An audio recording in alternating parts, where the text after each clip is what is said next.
आज नवा रायपुर के बंजारी में केंद्रीय गृह एवं सहकारिता मंत्री अमित शाह ने राष्ट्रीय न्यायपालिका विज्ञान विश्वविद्यालय और केंद्रीय न्यायपालिका विज्ञान प्रयोगशाला की भूमि पूजन कार्यक्रम में शिरकत की। कार्यक्रम को संबोधित करते हुए गृह मंत्री ने कहा कि यह पहल फॉरेंसिक विज्ञान के क्षेत्र में एक ऐतिहासिक कदम है, जो न केवल छत्तीसगढ़ बल्कि पूरे देश को लाभ पहुंचाएगी।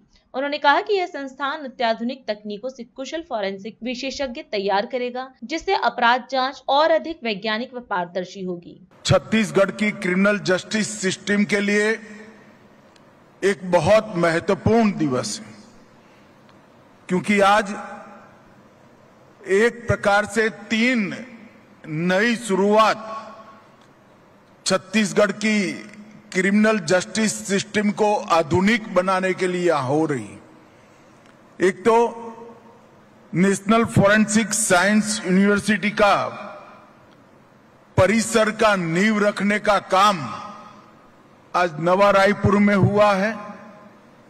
सेंट्रल फॉरेंसिक साइंस लेबोरेटरी की नींव भी आज नवा रायपुर में रखी गई है और जब तक एनएफएसयू का बिल्डिंग बनकर नया तैयार हो, तब तक इसके अस्थायी परिसर की भी आज एक प्रकार से शुरुआत हुई है।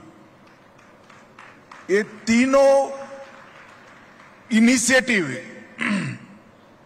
आने वाले दिनों में न केवल छत्तीसगढ़, पूरे मध्य भारत के लिए क्रिमिनल जस्टिस सिस्टम को आधार देने का काम करेंगे। इसके साथ साथ छत्तीसगढ़ आई हब का भी आज उद्घाटन हुआ है। मैं इसके लिए भी जरूर बात करना चाहूंगा।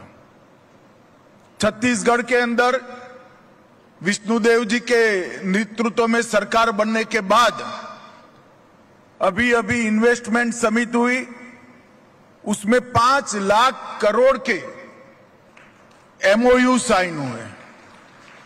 ढेर सारी इंडस्ट्रीज छत्तीसगढ़ में आ रही है, परंतु मैं स्पष्टता से छत्तीसगढ़ के युवाओं को बताने आया हूं, जब तक युवा स्वयं उद्योग साहसिक नहीं बनेंगे, छत्तीसगढ़ का इन्वेस्टमेंट, छत्तीसगढ़ की औद्योगिक क्रांति नहीं हो सकती।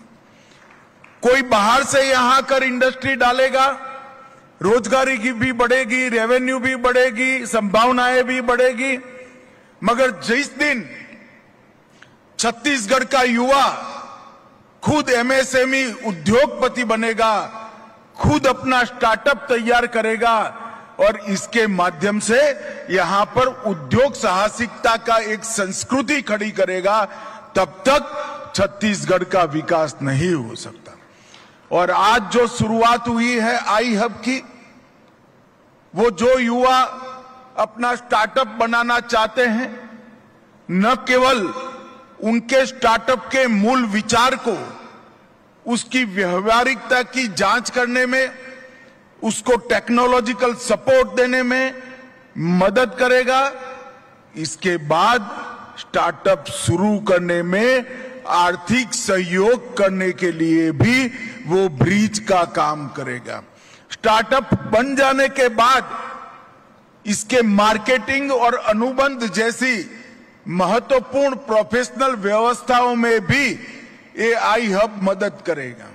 कई बार युवा मौलिक सोच के आधार पर स्टार्टअप बनाता है, उसको बहुत अनुभव नहीं होता है और अपने विचार को जब पूंजी की जरूरत होती है तब ऐसे अनुबंध करता है, जिससे आने वाले दिनों में इसका जो पोटेंशियल होता है, संभावनाएं होती है, युवा के खुद को सशक्त बनने की आर्थिक रूप से वो निरस्त हो जाती है। तो उसका मार्केटिंग और अनुबंध करने की तज्ञता और मार्गदर्शन, ये सभी एक ही सेंटर से बनेगा। ये छत्तीसगढ़ के युवाओं के लिए बहुत बड़ा मौका है और बहुत बड़ा प्लेटफॉर्म उनको मिलने जा रहा है। छत्तीसगढ़ में नीफ्ट, नया रायपुर में आईटी पार्क, भारत की शिक्षा परंपरा के अनुरूप 20 करोड़ की लागत से बहुत बड़ी लाइब्रेरी और एआई डेटा पार्क नया रायपुर में बन चुका है। लार्ज लैंग्वेज मॉडल भी डेटा सेंटर को समर्पित है और इसके साथ साथ 158 करोड़ की लागत से कॉमर्शियल ऑफिस कॉम्प्लेक्स भी बनने जा रहा है। छत्तीसगढ़ के सभी वासियों को ये चारों इनिशिएटिव के लिए बहुत बहुत बधाई और शुभकामनाएं देता हूं और छत्तीसगढ़ शासन का भी भारत सरकार की ओर से बहुत बहुत आभार मानता हूं। भारत माता की जय। वंदे मातरम।